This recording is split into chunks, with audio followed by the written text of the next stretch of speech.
Capítulo 23. Llovía a cántaros a mi alrededor, una tromba de agua de esas que solo se dan en primavera. El aire cada vez era más denso, más caliente, incluso con el aguacero. Tenía que pensar rápido, usar la cabeza, estar calmado, darme prisa. Las esposas de Murphy todavía me mantenían atado a su muñeca. Ambos estábamos cubiertos de polvo pegado al pringue fétido e incoloro, el ectoplasma que la magia atraía desde algún sitio cuando se conjuraba la masa genérica en un hechizo. Aquella porquería no duraría mucho tiempo. En unos pocos minutos se desvanecería, desaparecería en el aire, volvería al lugar de donde vino al principio. De momento, era tan solo una molestia bastante repugnante y pegajosa. Sin embargo, todavía podía utilizarla. Mis manos eran demasiado anchas, pero las de Murphy eran pequeñas y delicadas como las de una dama, salvo por los callos que le había dejado el uso de las armas y el entrenamiento de las artes marciales. Si se hubiera enterado de lo que pensaba y hubiera estado consciente, me hubiera pegado un puñetazo en toda la boca por ser un cerdo machista. Uno de los médicos del servicio de emergencias murmuraba a un auricular, mientras que el otro estaba al otro lado de Murphy y la sujetaba conmigo. Era la única oportunidad que iba a tener. Me incliné por detrás del diminuto cuerpo de Murphy y traté de ocultar lo que estaba haciendo con los oscuros pliegues de mi guardapolvos negro.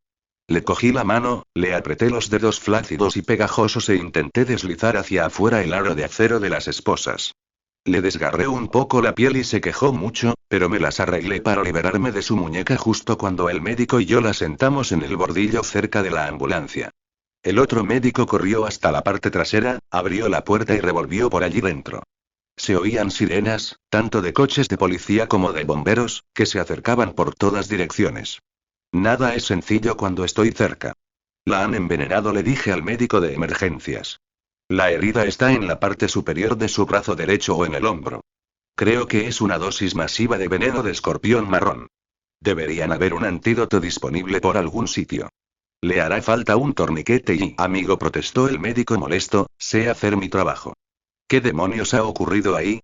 No pregunte, contesté, mirando atrás hacia el edificio. La lluvia iba cayendo poco a poco con más fuerza. Era ya demasiado tarde. ¿Estaría muerto antes de llegar a la casa del lago? Está sangrando, me advirtió el médico, sin quitar el ojo de encima a Murphy. Bajé la mirada hacia la pierna, pero no me empezó a doler hasta que vi bien la herida y recordé lo que había sucedido. La pinza del escorpión me había hecho un buen desgarro, una abertura de unos 15 centímetros en los pantalones de chándal y un tajo equiparable en la pierna, un corte desigual y doloroso. Siéntese, me dijo el médico. Lo atenderé en un segundo. Arrugó la cara. ¿Qué narices es esta mierda apestosa que lleva encima? Me quité las gotas de lluvia del pelo y me lo alisé hacia atrás. Su compañero vino corriendo con una botella de oxígeno y una camilla y se pusieron a trabajar con Murphy. Tenía la cara descolorida, pálida por algunos sitios y muy roja por otros. Estaba tan flácida como un dólar mojado, salvo por los temblores o estremecimientos esporádicos, espasmos de los músculos que venían de ninguna parte, le causaban dolor durante un instante y luego, al parecer, desaparecían. Yo tenía la culpa de que Murphy estuviera allí.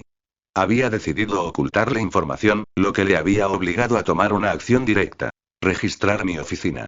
Si hubiera sido más abierto, más honesto, tal vez no estaría allí tirada, muriéndose. No quería alejarme de ella, no quería darle la espalda otra vez y dejarla allí sola. Pero lo hice. Antes de que llegaran los refuerzos, antes de que la policía empezara a hacer preguntas, antes de que los médicos del servicio de emergencias comenzaran a examinarme y a darle mi descripción a los agentes, di la vuelta y me marché. Con cada paso que daba me odiaba más a mí mismo. Detestaba marcharme antes de saber si Murphy sobreviviría a la picadura venenosa del escorpión. No soportaba que mi oficina y mi apartamento estuvieran destrozados, que los demonios, los insectos gigantes y mi propia torpeza los hubieran reducido a escombros. Me repugnaba cerrar los ojos y ver los cuerpos retorcidos y destrozados de Jennifer Stanton, Tom y Linda Randall. Me daba rabia el enfermizo temor que sentía en mi interior cuando me imaginaba mi propio cuerpo partido en dos a manos de las mismas fuerzas. Y, sobre todo, odiaba al responsable de todo aquello, Víctor, el que iba a matarme en cuanto la tormenta empeorara. Podía estar muerto en 5 minutos. No, no podía. Me emocioné un poco más mientras reflexionaba sobre el problema y alzaba la vista hacia las nubes. La tormenta había venido del oeste y acababa de llegar a la ciudad. No se movía rápido, era una lenta y pesada ola que se batiría contra aquella zona durante horas. La casa del lago de los Sage estaba hacia el este, a orillas del lago Michigan, quizá a unos 30 o 40 kilómetros de distancia, en línea recta. Podía burlar la tormenta, si era lo bastante rápido, si conseguía un coche. Iría hasta la casa del lago y allí desafiaría a Víctor directamente. Ya no tenía el cetro ni el bastón, se me habían caído cuando el escorpión me atacó. Podía haberlos atraído desde mi oficina con los vientos, pero con lo exaltado que estaba, si lo hubiera intentado, habría volado una pared por accidente.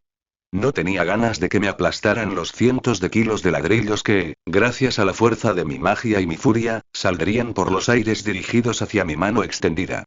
Tampoco tenía mi brazalete de protección, pues se había consumido al contrarrestar la tremenda fuerza del impacto de la caída del ascensor. Todavía me quedaba el pentáculo de mi madre colgado al cuello, el símbolo del orden, de los modelos de poder controlado que estaban en el corazón de la magia blanca. Aún tenía la ventaja de los años de formación oficial y lo superaba en experiencia en confrontaciones mágicas. Todavía me quedaba la fe. Pero eso era más o menos todo. Estaba cansado, magullado, fatigado, herido y había sacado más magia de la chistera en un día que la mayoría de los magos en una semana. Ya estaba tocando fondo, tanto en el sentido místico como en el físico, aunque no me importaba. El dolor de la pierna no me hacía más débil, no me desalentaba, no me distraía mientras caminaba. Mi concentración era como una hoguera en mis pensamientos, incluso ardía con más intensidad, era más pura, perfeccionaba mi ira, mi odio y lo convertía en algo duro y afilado como el acero. Podía sentir cómo ardía y la busqué desesperado, para que, al empujar el dolor de dentro, alimentara mi rabia incandescente. Víctor, la sombra, iba a pagar por lo que le había hecho a todas aquellas personas, a mí y a mis amigos. Maldita sea, esto no se iba a acabar hasta que cogiera a aquel hombre y le enseñara lo que puede hacer un mago de verdad. No tardé mucho en llegar caminando a Mcanalis.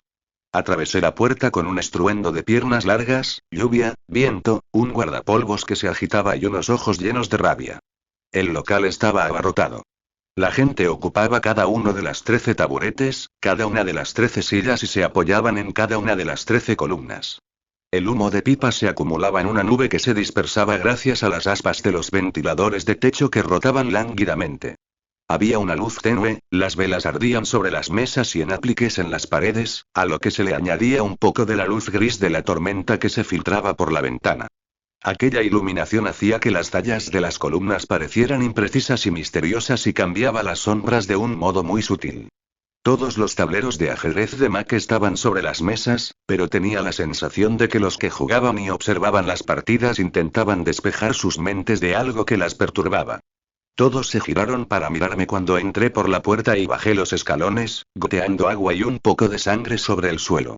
La sala se quedó en completo silencio. Eran los desposeídos de la comunidad mágica. Ocultistas limitados sin el talento innato, la motivación o la fuerza necesarios para ser magos de verdad. Personas que obtuvieron el don de nacimiento, que sabían lo que eran, pero no lo habían desarrollado. Diletantes, herbolarios, curanderos, brujas de cocina, jóvenes preocupados al alcanzar sus habilidades y no saber lo que hacer con ellas. Los conocía a todos de vista y algunos por sus nombres. Eché un vistazo al local. A todos los que miraba apartaban los ojos, pero no me hacía falta ver más allá para darme cuenta de lo que estaba pasando. Las noticias corren rápido entre los que ejercen la magia y Radio Tarot funcionaba como siempre. Las noticias eran públicas. Tenía una marca en la frente y todos lo sabían. Se avecinaban problemas entre dos magos, uno que utilizaba la magia blanca y otro la negra.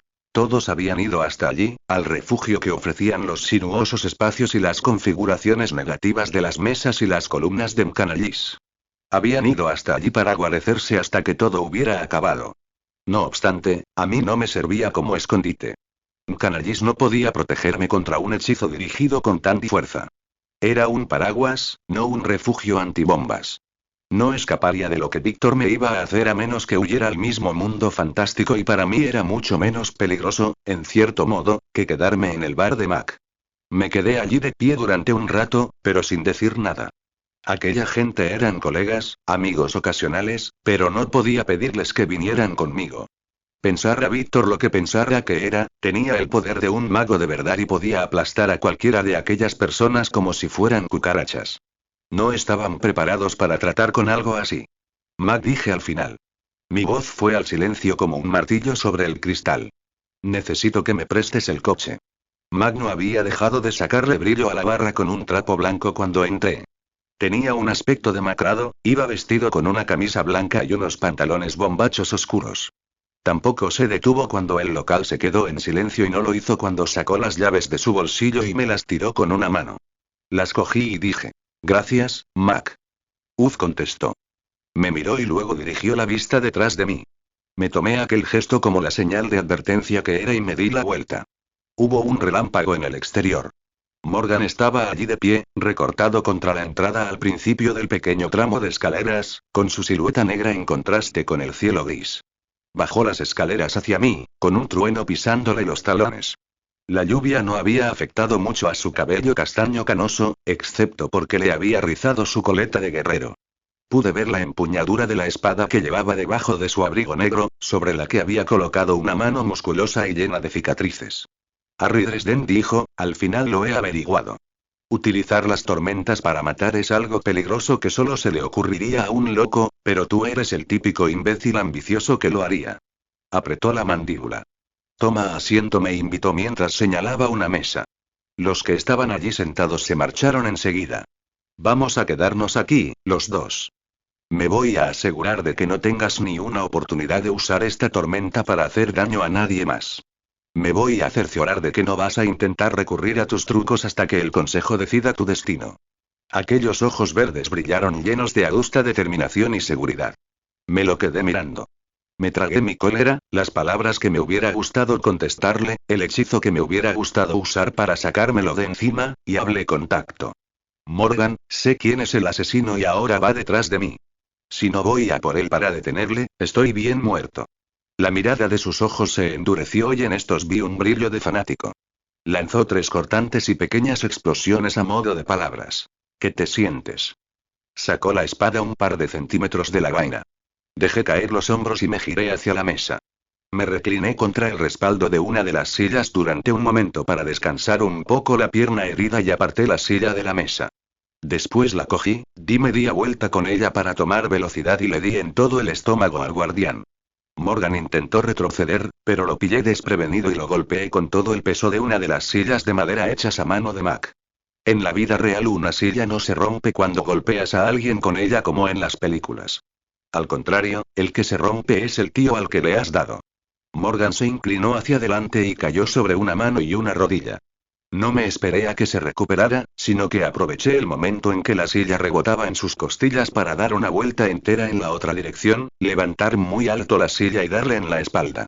El golpe le lanzó fuerte contra el suelo, donde quedó inmóvil. Coloqué la silla al lado de la mesa y eché un vistazo al local. Todos estaban mirándome, pálidos. Sabían quién era Morgan, cuál era su relación conmigo. Sabían lo del consejo y mi posición precaria. Sabían que había agredido a un representante del consejo. Había cavado mi propia tumba. Ya no cabía la más remota posibilidad de que pudiera convencer al consejo de que no era un mago granuja que escapaba a la justicia. Que le den, dije en voz alta, sin referirme a nadie en concreto. No tengo tiempo para esto. Max salió de detrás de la barra, sin prisa, pero tampoco con su lacónica falta de preocupación habitual. Se arrodilló al lado de Morgan, le tomó el pulso, después le subió uno de los párpados y lo examinó. Me miró con los ojos entornados y con tono inexpresivo, me dijo: Está vivo. Asentí a la vez que sentí un ligero alivio. Por muy imbécil que pudiera ser Morgan, tenía buenas intenciones. Los dos queríamos lo mismo, de verdad, aunque él no se diera cuenta. No quería matarlo. Sin embargo, tenía que admitir desde un rinconcito mío lleno de alegría que la mirada horrorizada de sorpresa en su cara arrogante cuando le di con la silla era digna de recordar.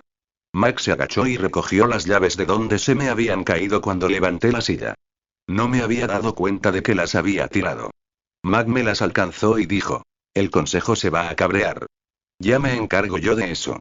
Asintió. Suerte, Harry. Mac me ofreció su mano y la acepté. La sala todavía estaba en silencio. Unos ojos llenos de miedo y preocupación me observaban. Cogí las llaves y me fui, lejos de la luz y del refugio de Mcanallis, hacia la tormenta, para quemar las naves.